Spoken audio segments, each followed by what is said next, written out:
Cassandra Clare, Clockwork Prince, Book 2, Chapter 12, Masquerade. A poem by Alfred Lord Tennyson Maud. So now I have sworn to bury all this dead body of hate. I feel so free and so clear by the loss of the dead. Wait, that I should grow light-headed, I fear, fantastically merry, but that her brother comes like a blight on my fresh hope to the hall tonight. Cyril had paused the carriage outside the gates of the property under the shade of a leafy oak tree. The Light Woods country house in Chiswick, just outside London proper, was massive, built in the Palladian style, with soaring pillars and multiple staircases. The radiance of the moon made everything pearlescent, like the inside of an oyster shell. The stone of the house seemed to gleam silver, with the gate, while the gate that ran around the property had the sheen of black oil. None of the light in the house seemed to be illuminated. The place was as dark as pitch and grave silent, the vast grounds stretching all around it down to the edge of the meander in the Thames River, unlit and deserted. Tessa began to wonder if they had made a mistake in coming here. As Will left the carriage, helping her down after him, his head turned, his fine mouth hardening. Do you smell that? Demonic witchcraft. Its stink is on the air.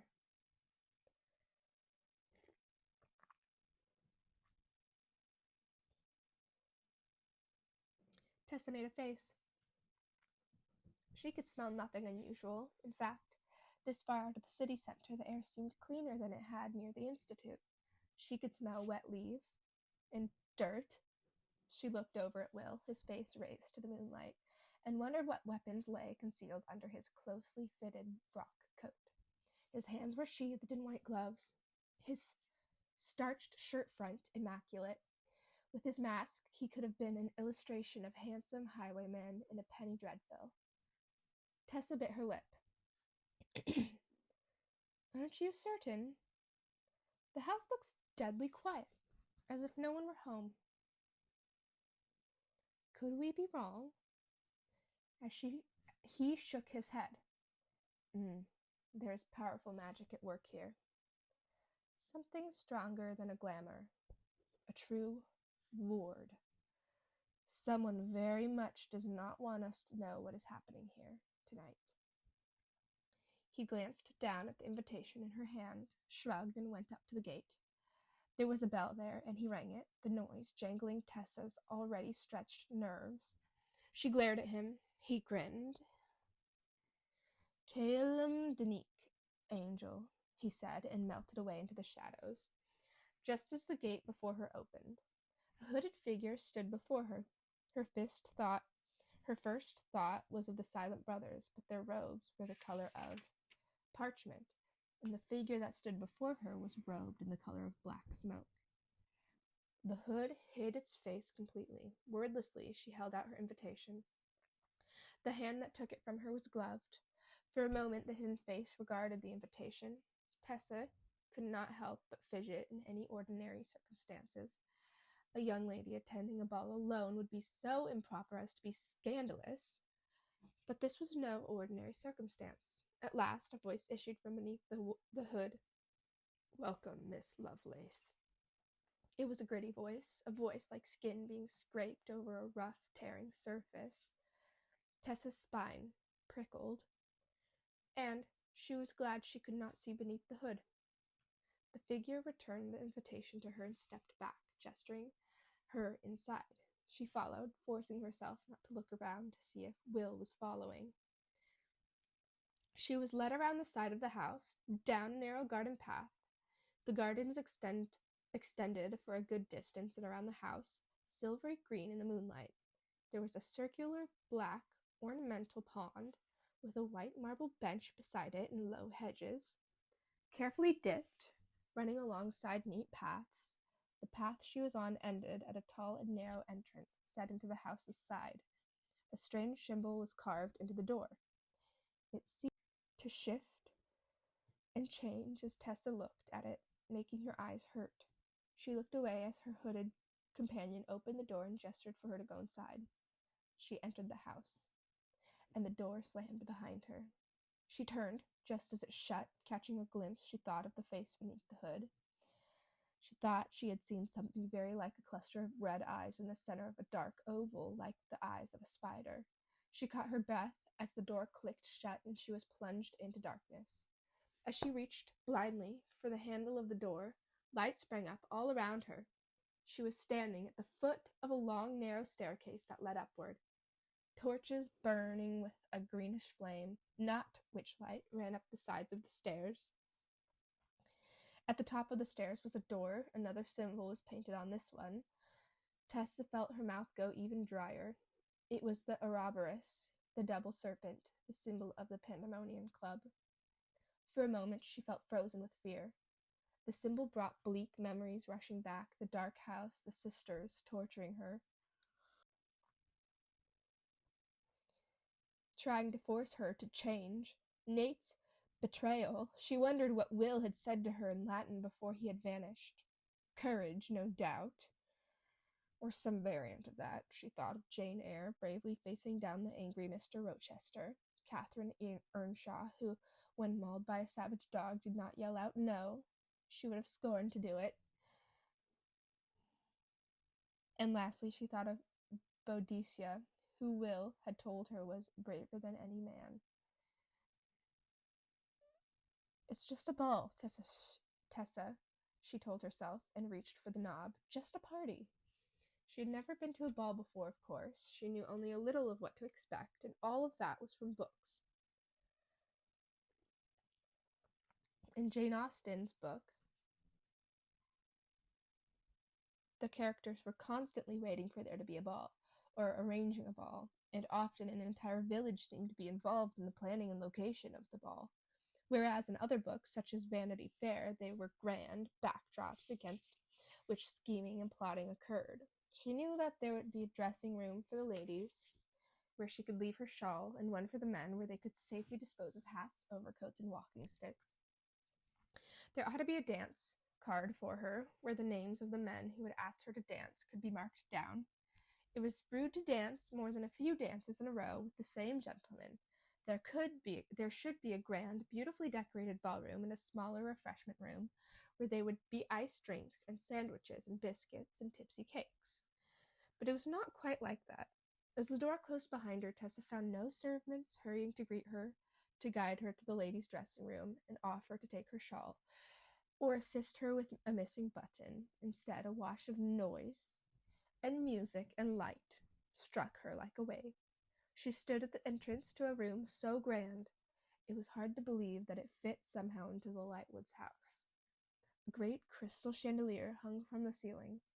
It was only after looking at it for several moments that Tessa realized it was shaped like a spider, with 8 dangling legs, each of which held a collection of massive tapers.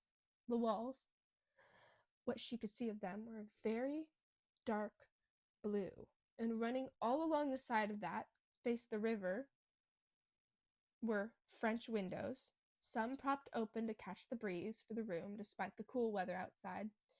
It was stifling. Beyond the windows were curved stone balconies looking out over a view of the city.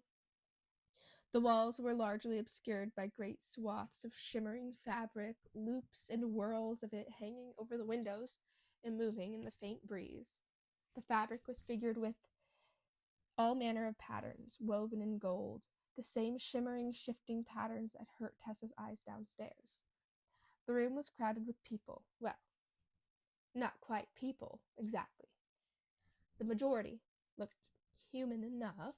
She caught sight of also of the dead white faces of vampires, and a few of the violet and red hue ifrits, all dressed in the height of fashion. Most, though not all, of the attendees wore masks, elaborate contraptions of gold and black, beaked plague doctor masks with tiny spectacles, red devil masks complete with horns. Some were barefaced, though, including a group of women whose hair was muted tints of lavender, green, and violet. Tessa did not think they were dyes either, and they wore their hair loose, like nymphs in paintings. Their clothes were scandalously loose as well. They were clearly uncorseted, dressed in flowing fabrics of velvet, tulle, and satin. In and among the human guests darted figures of all sizes and shapes. There was a man, far too tall and thin to be a man, dressed in a topcoat and tails, looming over a young woman in a green cloak, whose red hair shone like a copper penny. Creatures that looked like great dogs roamed among the guests, their yellow eyes wide and watchful. They had rows of spikes along their backs like drawings of exotic animals she had seen in books. A dozen or so little goblin creatures screeched and chattered to one another in an incomprehensible language.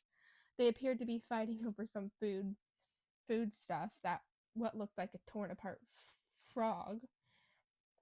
Tessa swallowed down bile and turned and saw them where she had not seen before. Her mind had perhaps dismissed them as decoration, suits of armor, but they were not. Automatons lined the walls, silent and motionless. They were human in shape, like the coachman who had belonged to the Dark Sisters and wore the livery of the Lightwood household, each with a patterned Ouroboros over its left breast. Their faces were blank and featureless, like children's sketches that had not been filled in. Someone caught her by the shoulders. Her heart gave a great leap of fear. She had been discovered. At every muscle in her body tightened, a light, familiar voice said, "I thought you'd never get here, Jessie, dear." She turned and looked up into the face of her brother. The last time Tessa had seen Nate, he had been bruised and bloodied, snarling at her in the corridor of the Institute, a knife in his hand. He had been a terrible mixture of frightening and pathetic and horrifying all at once. This Nate was quite different. He smiled down at her. Jessamine was so much shorter than she was. It was odd not to reach to her brother's chin, but rather to his chest. With vivid blue eyes, his fair hair was brushed and clean, his skin unmarked by bruises. He wore an elegant dress coat and a black shirt front that set off his fair good looks. His gloves were spotlessly white. This was Nate as he had always dreamed of being. Rich-looking, elegant, and sophisticated. A sense of contentment oozed from him. Less contentment, Tessa had to admit, than self-satisfaction. He looked like Church did after he had killed a mouse. Nate chuckled.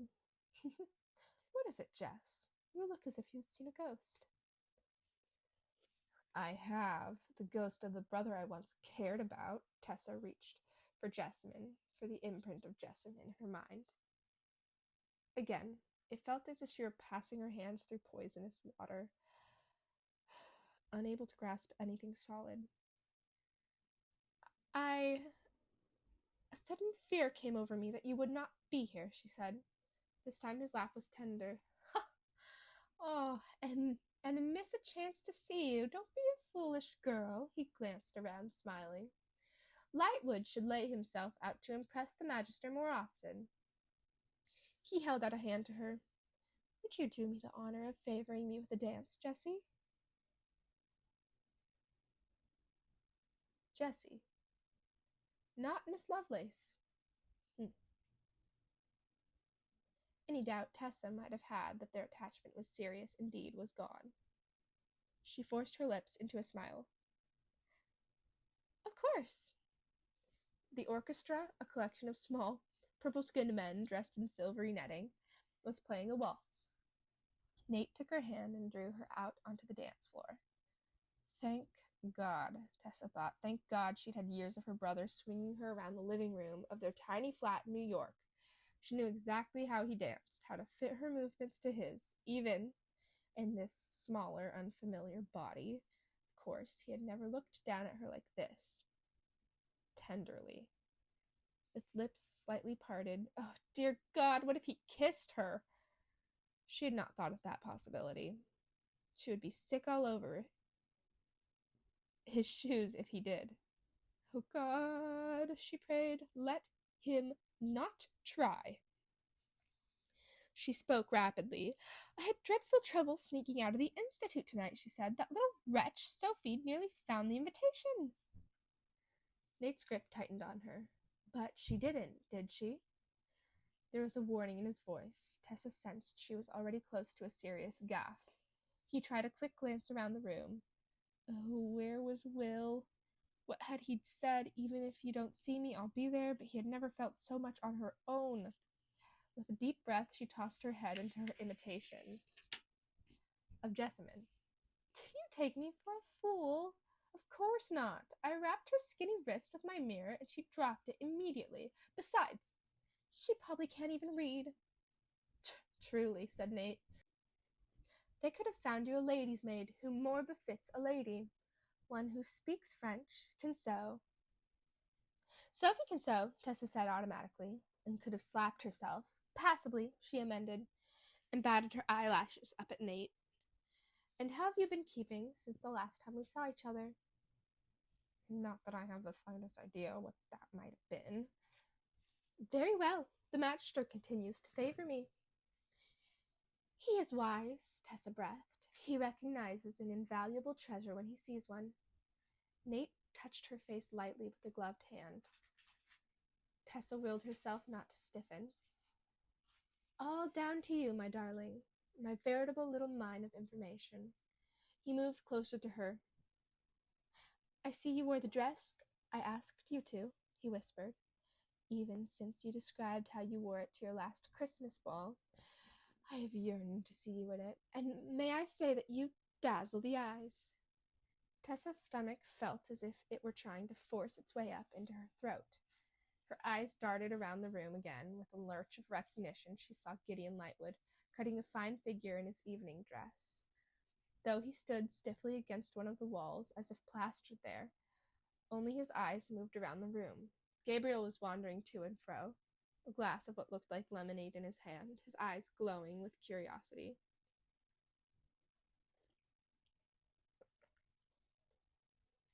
She saw him go up to one of the girls with long lavender hair and begin a conversation. So much for any hope that the boys did not know what their father was up to, she thought, glancing away from Gabriel in irritation. And then she saw Will. He was leaning against the wall opposite her between two empty chairs. Despite his masks, she felt as if she could see directly into his eyes, as if he were standing close enough to touch. She would have half expected to look amused or at her predicament, but he did not. He looked tense and furious and... God, I'm jealous of every other man who looks at you, Nate said. You should be looked at only by me. Good Lord, Tessa thought. This line of talk really work on most women. If her brother had come to her with the aim of asking her advice on these pearls, she would have told him straight off that he sounded like an idiot. Though perhaps she only thought she sounded like an idiot because he was her brother. And despicable. Information, she thought. I must get information and then get away from him before I really am sick. She looked for Will again, and he was gone, as if he had never been there. Still, she believed him now that he was somewhere watching her, even if she couldn't see him. She plucked up her nerve and said, Really, Nate? Sometimes I fear you value me only for the information I can give you. For a moment, he stopped and was stock still, almost jerking her out of the dance. Jessie! How can you even think such a thing? You know how I adore you. He looked at her reproachfully as they began to move to the music again. It is true that your connection to the Nephilim of the Institute has been invaluable.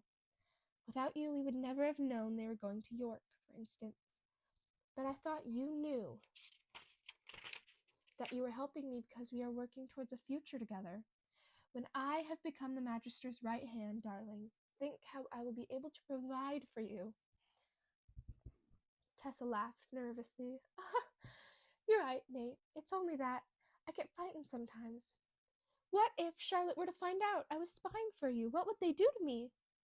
Nate swung her around easily. Oh, nothing, darling. You've said it yourself. They're cowards. He looked past her and raised an eyebrow. Benedict, up to his old tricks, he said. Rather disgusting. Tessa looked around and saw Benedict Lightwood leaning back on a scarlet velvet sofa near the orchestra. He was coatless, a glass of red wine in one hand, his eyes half-lidded. Sprawled across his chest, Tessa saw to her shock was a woman.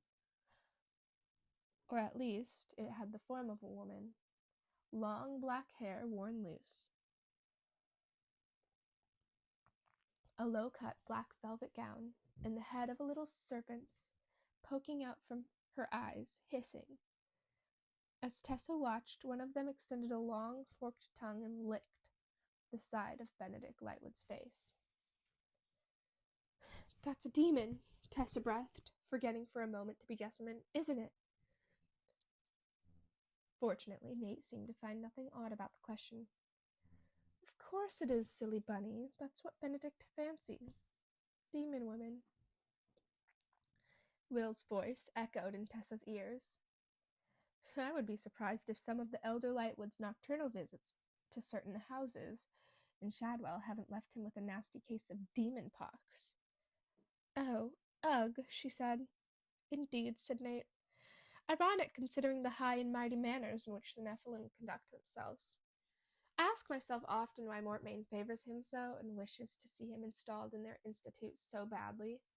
Nate sounded peevish. Tessa had already guessed as much, but the knowledge that Mortmain was most assuredly behind Benedict's fierce determination to take the institute from Charlotte still felt like a blow.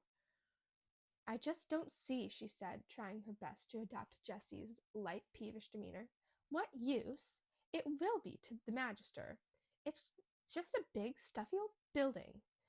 Nate laughed indulgently. It's not the building, silly thing. It's the position. The head of the London Institute is one of the most powerful shadow hunters in England.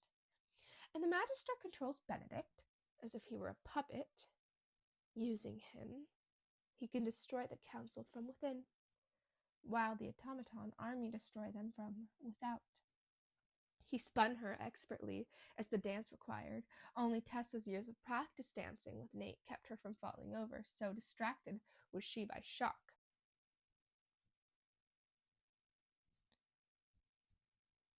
Besides, it's not quite true that the Institute contains nothing of value. Access to the great library alone would be invaluable for the Magister, not to mention the weapons room. And Tessa, she clamped down on her voice so it wouldn't tremble. Tessa? Your sister.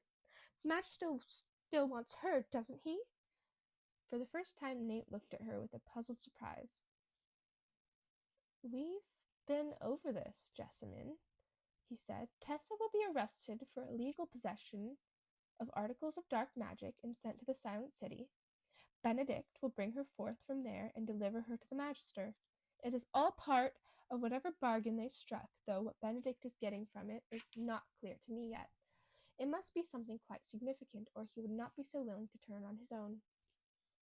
Arrested? Possession of articles of dark magic? Tessa's head spun. Nate's hand slipped around the back of her neck. He was wearing gloves, but Tessa couldn't rid herself of the feeling that something slimy was touching her skin. My little Jessie, he murmured. You behave almost as if you've forgotten your own part in this. You did hide the book of the white in my sister's room as we asked you to, did you not? Of course I did. I was only joking, Nate. That's my good girl. He was leaning closer. He was definitely going to kiss her.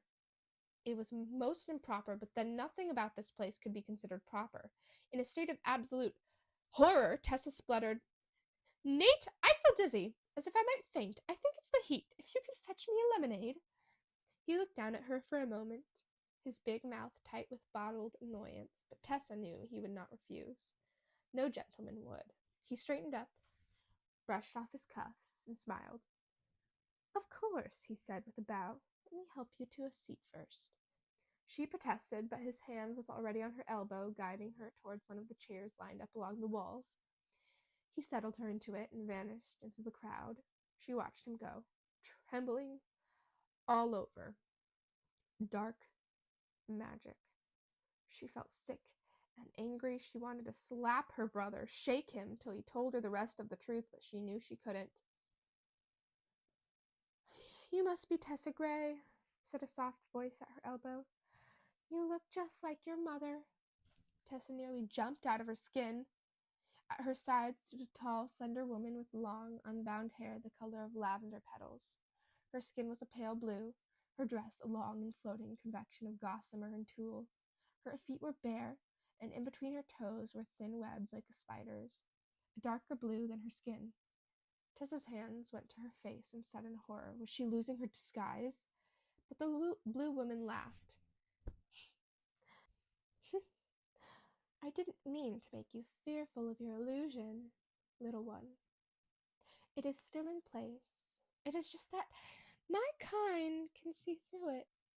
All this..." She gestured vaguely at Tessa's blonde hair, her white dress and pearls. "It's like the vapor of a cloud, and you the sky beyond it. Did you know your mother had eyes just like yours? Gray sometimes and blue at others?" Tessa found her voice. "Who are you?" "Oh, my kind doesn't like to give our names, but you can call me whatever you like. You can invent a lovely name for me. Your mother used to call me Hyacinth." "The blue flower," Tessa said faintly. "How did you know my mother? You don't look any older than me." "After our youth, my kind does not age or die. Nor will you, lucky girl. I hope you appreciate the services done to you." Tessa shook her head in bewilderment. "Service? What service? Are you speaking of Mortmain? Do you know what I am?" "Do you know what I am?" Tessa thought of the codex.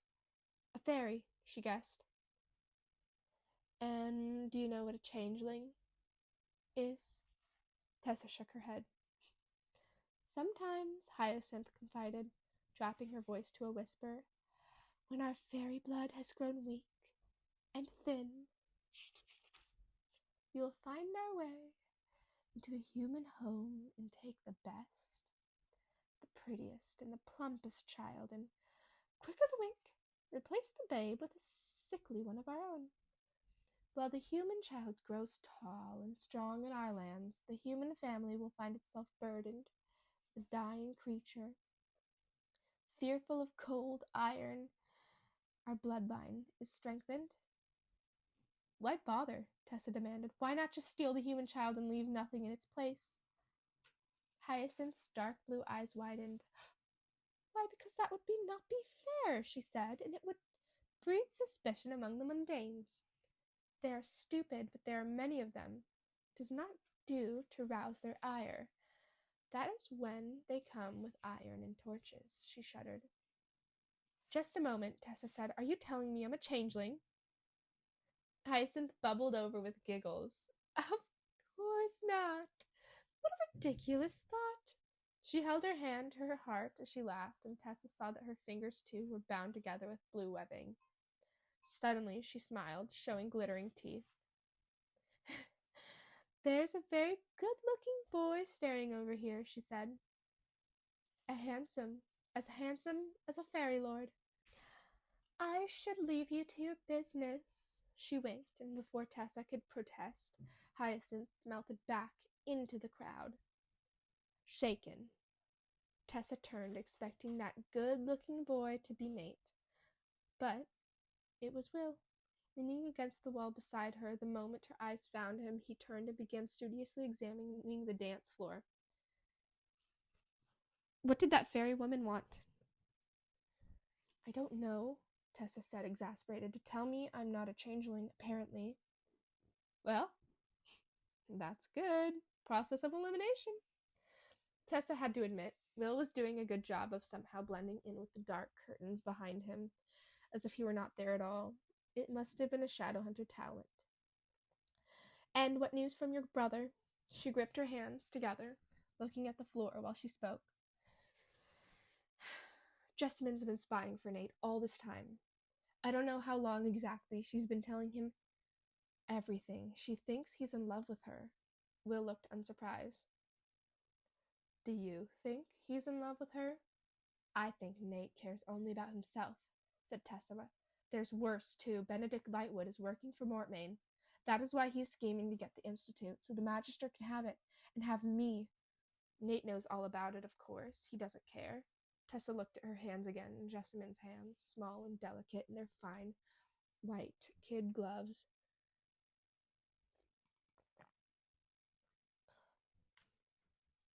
Oh, Nate, she thought. Aunt Harriet used to call him her blue-eyed boy. I expect that was before he killed her, said Will. Only then did Tessa realize she had spoken aloud. And there he is again, he added in a mutter under his breath. Tessa glanced out at the crowd and saw Nate, his fair hair like a beacon, coming toward her. In his hand was a glass of sparkling golden liquid. She turned to tell Will to hurry away, but he had already vanished. Fizzy lemonade, said Nate, coming up to her and thrusting the glass into her hand. The ice-cold sides felt good against the heat of her skin. She took a sip, despite everything. It was delicious. Nate stroked her hair back from her forehead. Now you're saying, he said. You did hide the book in my sister's room. Yes, just as you told me to do, she fibbed.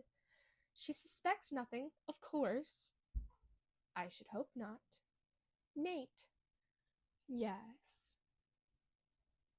Do you know what the Magister intends to do with your sister? I've told you, she isn't my sister. Nate's voice was clipped. And I've no idea what he plans to do with her, nor any interest.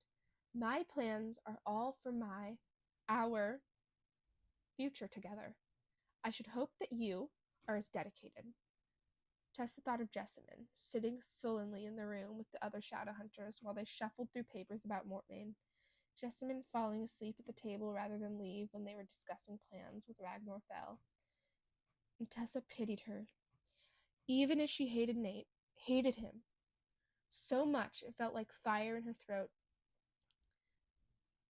I've told you, she isn't my sister.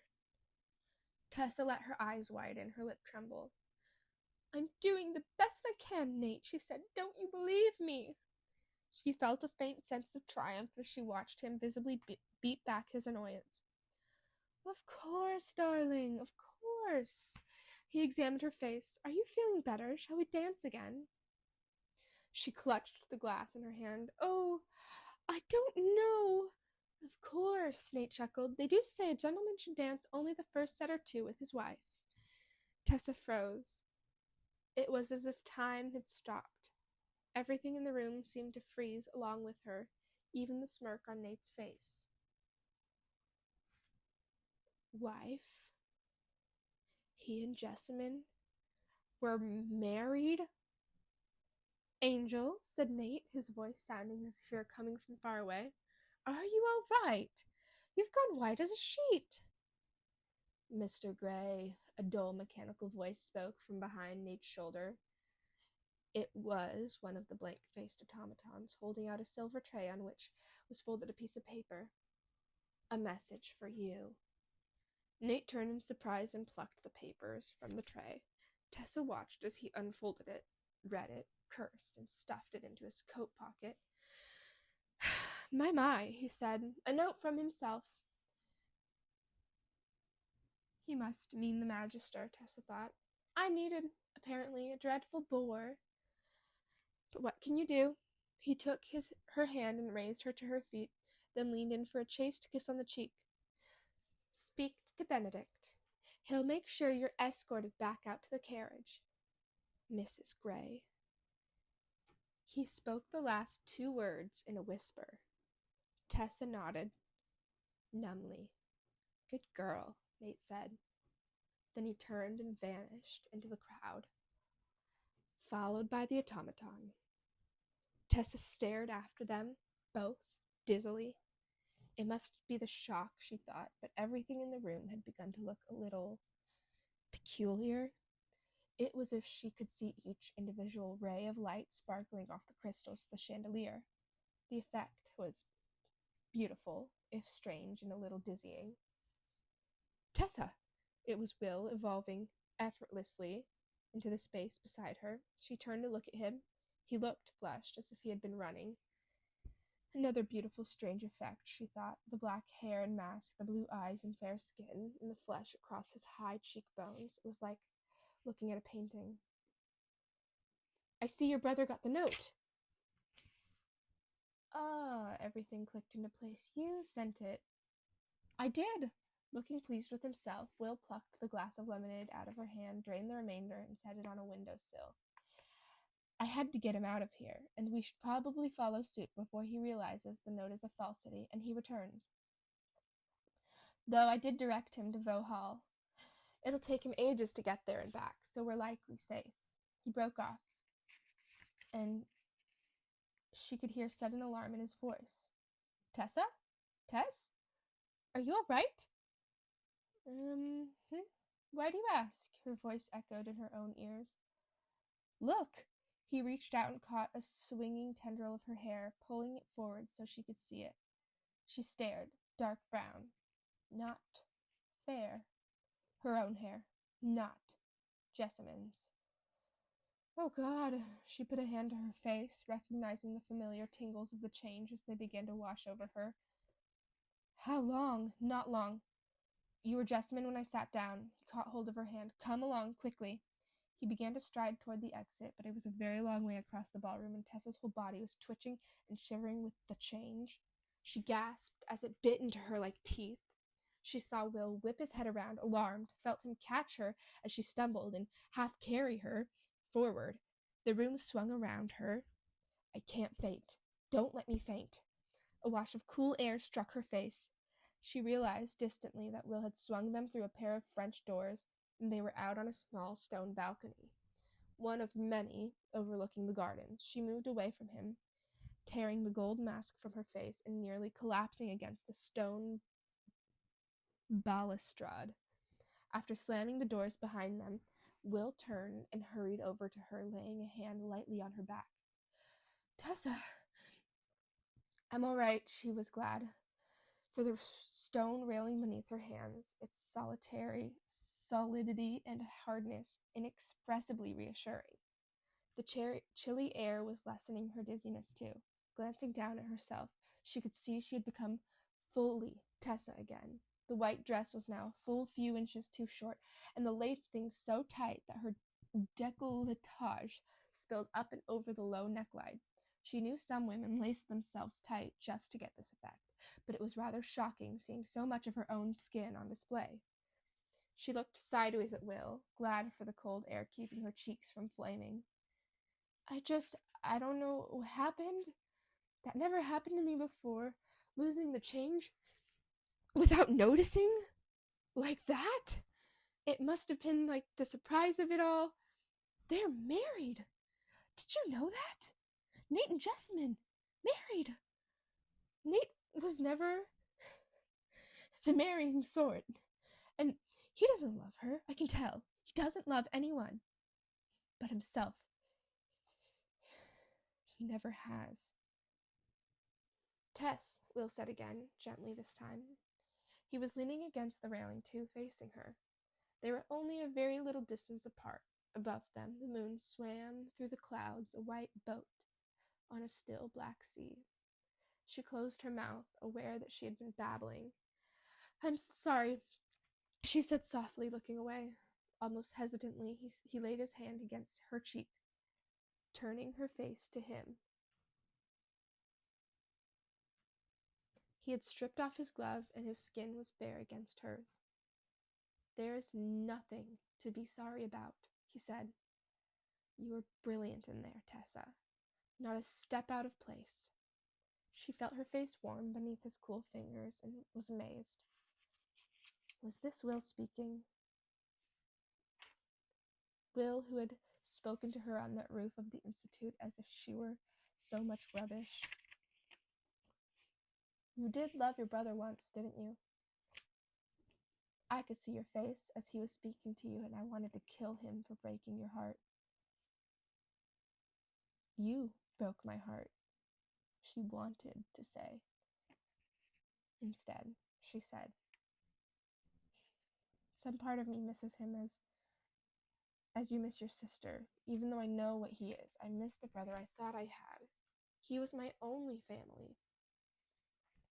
The Institute is your family now. His voice was incredibly gentle. Tessa looked at him in amazement. The Institute is your family now. His voice was incredibly gentle. Did you put your name in the goblet of fire?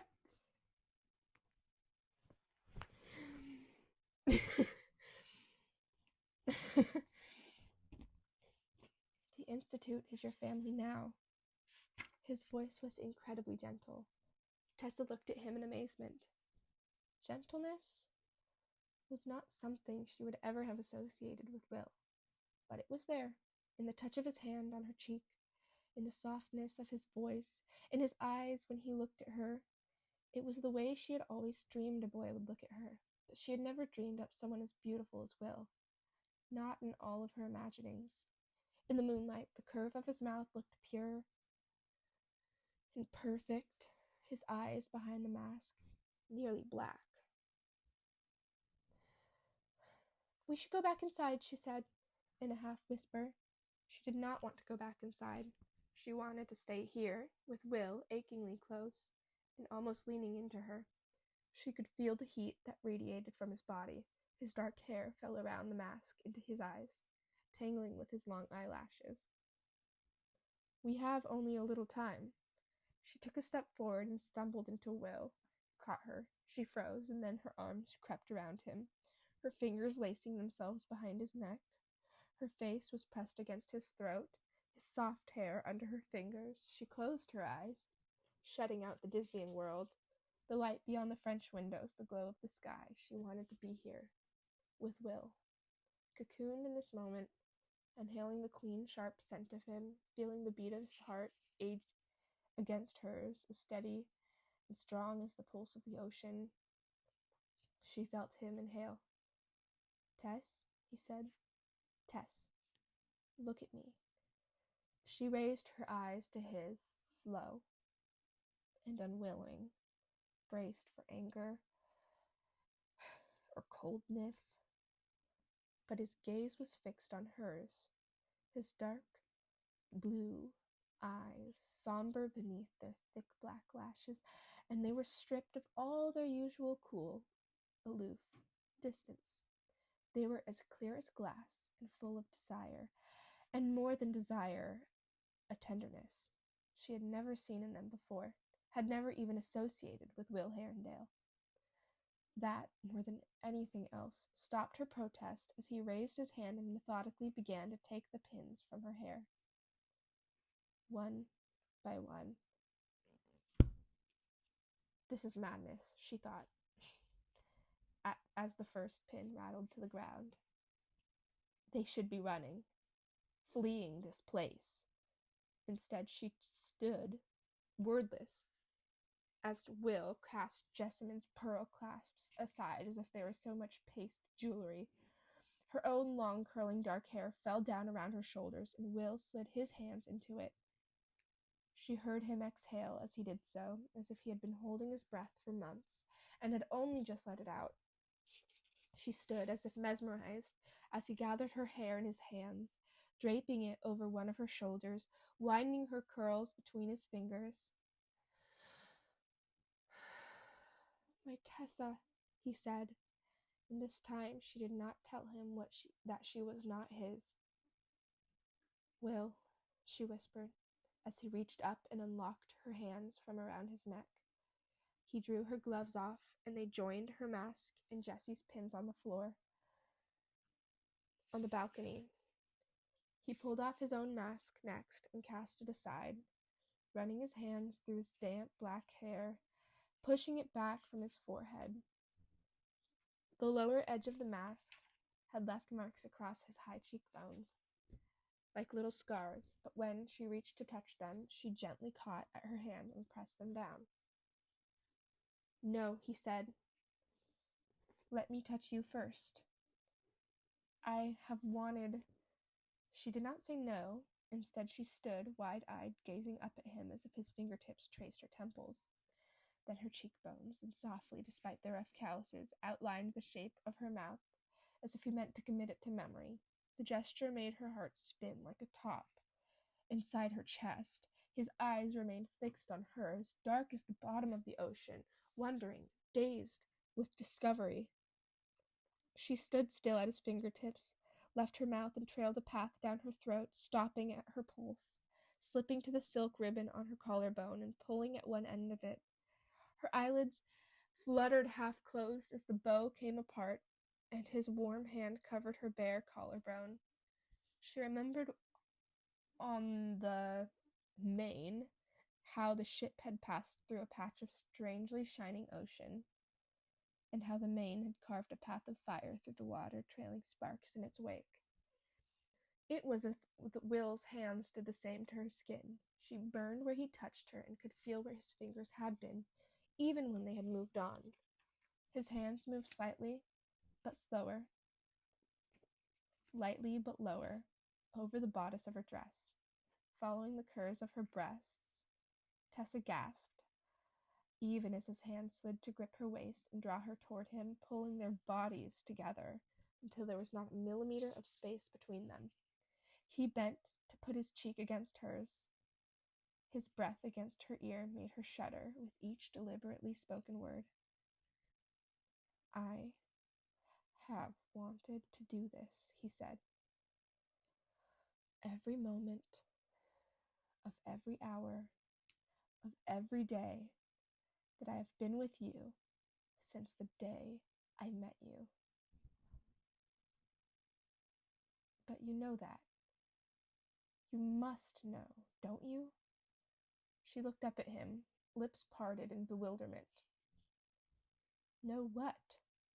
she said, and Will, with a sigh of something like defeat, kissed her lips. His lips were soft, so soft. He had kissed her before, wildly and desperately and tasting of blood, but this was different. This was deliberate and unhurried, as if he were speaking to her, silently saying with the brush of his lips on hers what he could not say in words. He traced slow, glancing butterfly kisses across her mouth, each as measured as the beat of a heart, each saying she was precious, irreplaceable, wanted. Tessa could no longer keep her hands at her sides. She reached to cup the back of his neck, to tangle her fingers in the dark, silky waves of his hair, to feel his pulse hammering against her palms. His grip on her was firm as he explored her mouth thoroughly with his. He tasted of the sparkling lemonade, sweet and tingling. The movement of his tongue, as he flicked it lightly across her lips, sent delicious shudders through her whole body. Her bones melted and her nerves seared.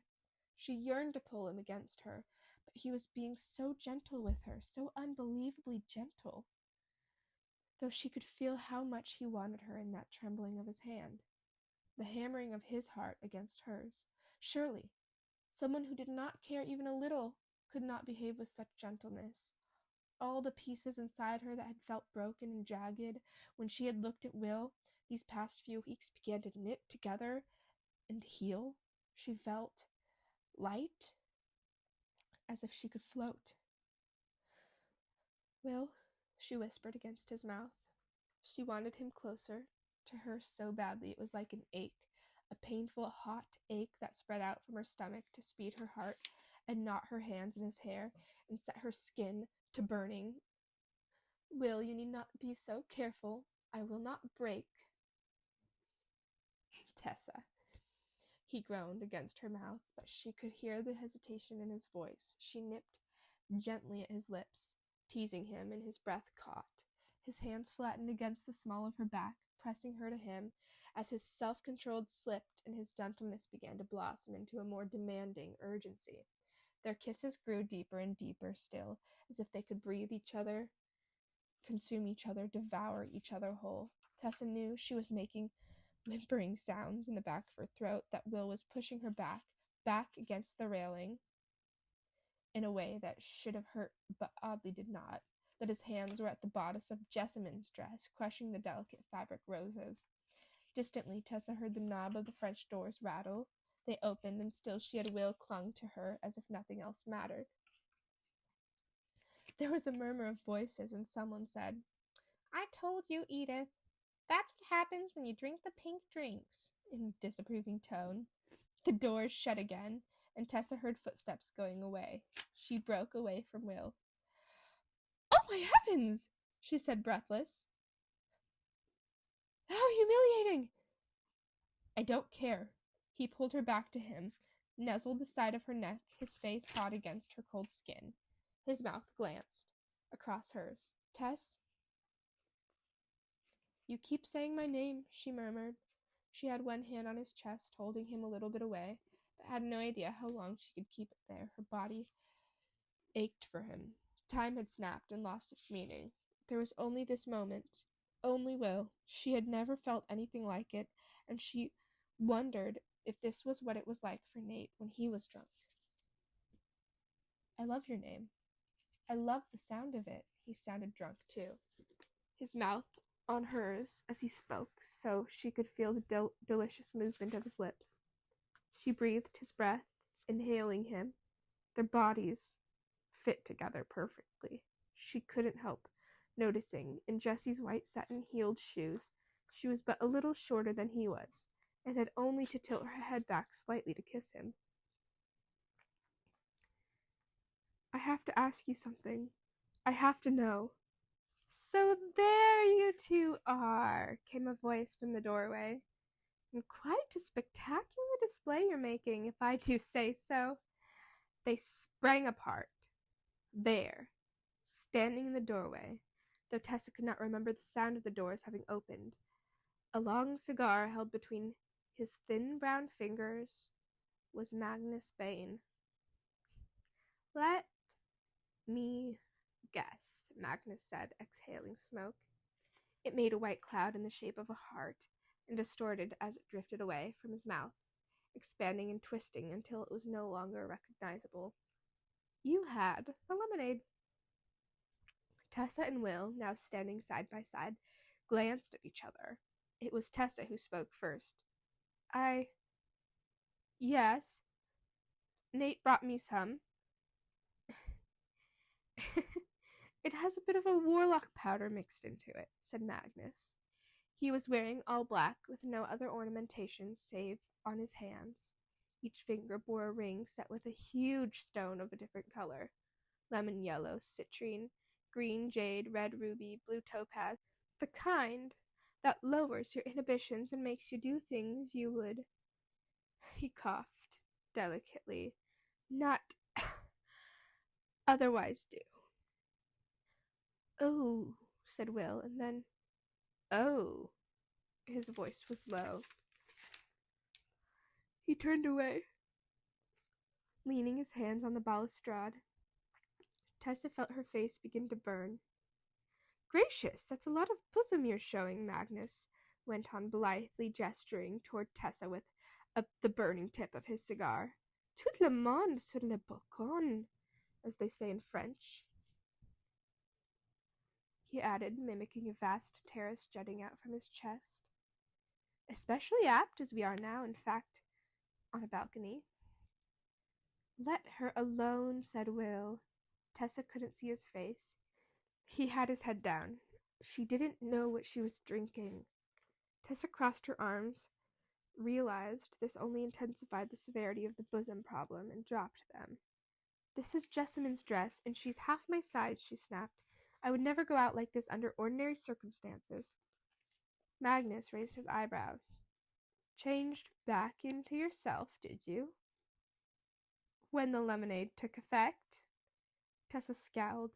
She felt obscurely humiliated to have been caught kissing Will, to be standing in front of Magnus and something her aunt would have dropped dead to see her, and yet part of her wished Magnus would go away so she could kiss Will again. "What are you doing here yourself, I might ask?" she snapped ungraciously. "How did you know we were here?" "I have sources," said Magnus, trailing smoke airily.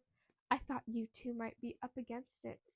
Benedict Lightwood's parties have a reputation for danger. When I heard you were here—" "We're well equipped to handle danger," Tessa said. Magnus eyed her bosom openly. "I can see that," he said, armed to the teeth, as it were.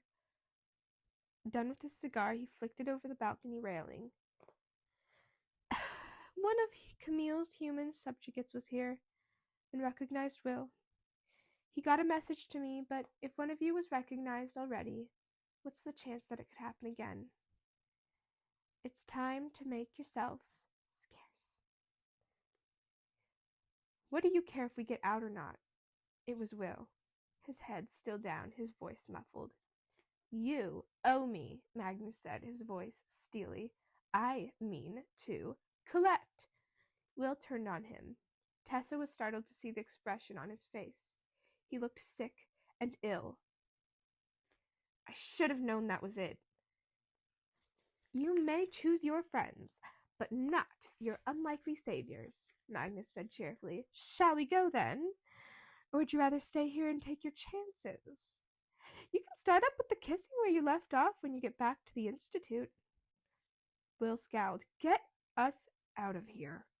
Magnus's cat eyes gleamed. He snapped his fingers, and a shower of blue sparks fell around them in a sudden, startling rain.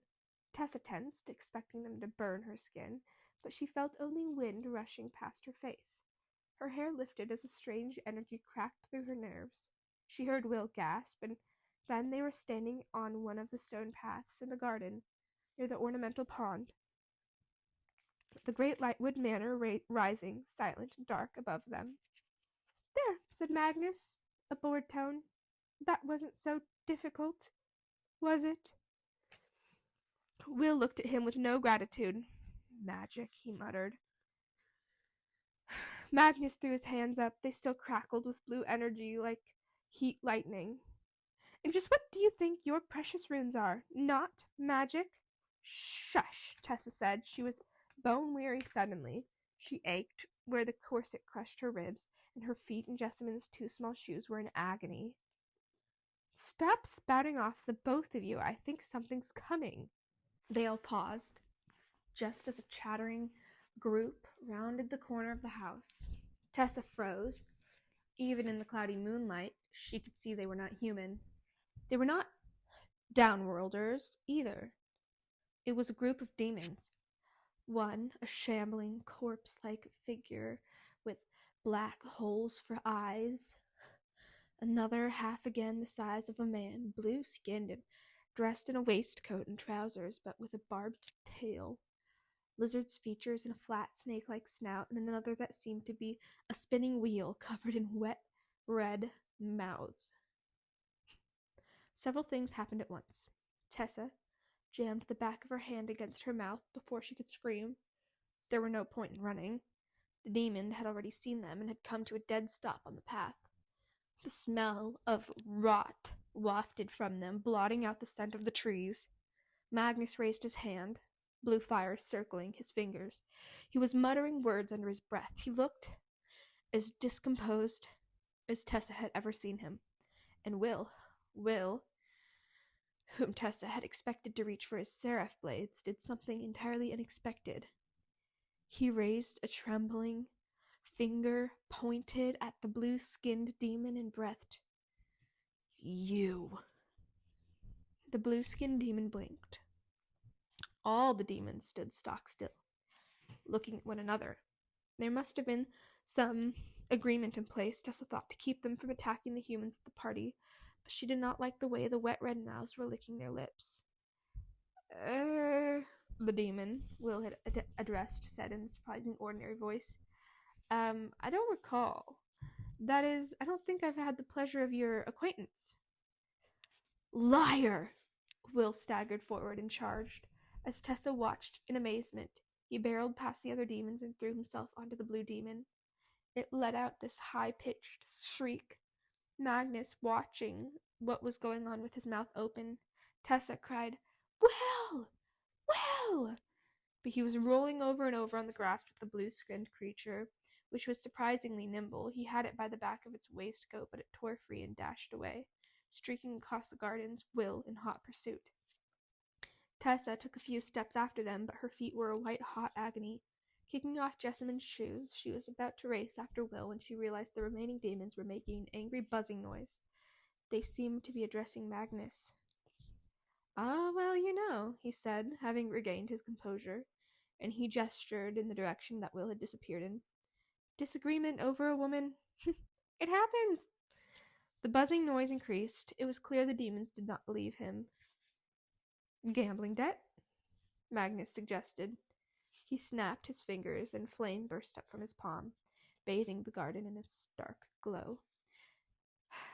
"I suggest you not concern yourselves overmuch with it, gentlemen. Festivities are merriment await you inside." He gestured toward the narrow door that led to the ballroom. "Much, much more pleasant than you will await you out here if you continue to linger." That seemed to convince them. The demons moved off, buzzing and muttering, taking their stench of garbage with them. Tessa spun around. "Quickly! We have to go after them!" Magnus reached down and scooped her shoes up off the path, holding them by their satin ribbons. He said, "Not so quickly, Cinderella. Will's a shadow hunter. He runs fast. You'll never catch him." "But there must be some magic." "Magic," said Magnus, mimicking Will's disgusted tone. "Will's where he has to be, doing what he has to do. His purpose is killing demons, Tessa." "Do you not like him?"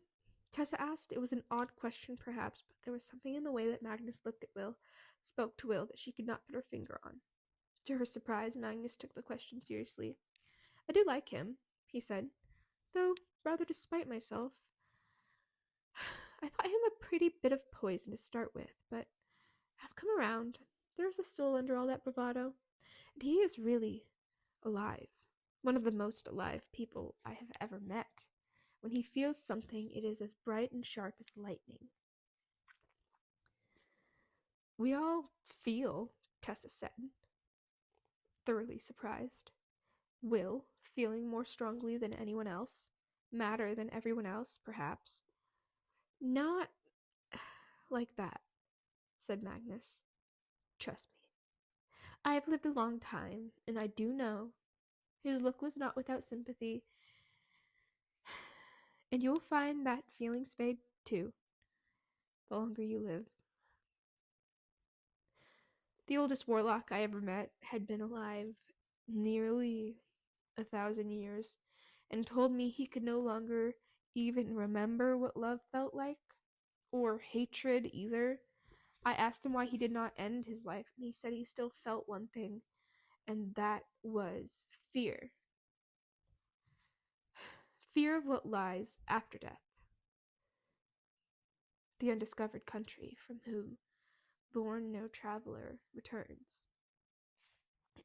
"Hamlet," said Tessa automatically. She was trying to push back thoughts of her own possible immortality. The concept of it was too grand and terrifying to truly encompass, and besides, it might not even be true. "We, who are immortal, we are chained to this life by a chain of gold, and we dare not sever it for fear of what lies beyond the drop," said Magnus. "Now, come along, and don't begrudge Will his moral duties." He started off down the path, Tessa limping quickly after him in an effort to keep up. "But he behaved as if he knew that demon." "Probably tried to kill it before," said Magnus. "Sometimes they get away." "But how will we get back to the Institute?" Tessa wailed. "He's a clever boy. He'll find a way. I'm more concerned with getting you back to the Institute before someone notices you're missing. And there's that devil of a row." They'd reached the front gates where the carriage awaited. Cyril resting peacefully in the driver's seat, his hat pulled down over his eyes. She glared mutinously at Magnus as he swung the carriage door open and reached out a hand to help her up into it. How do you know Will and I didn't have Charlotte's permission to be here tonight? Do give me more credit than that, darling, he said, and grinned in such an infectious manner that Tessa, with a sigh, gave him her hand. Now, he said, I'll take you back to the Institute, and on the way, you can tell me all about it.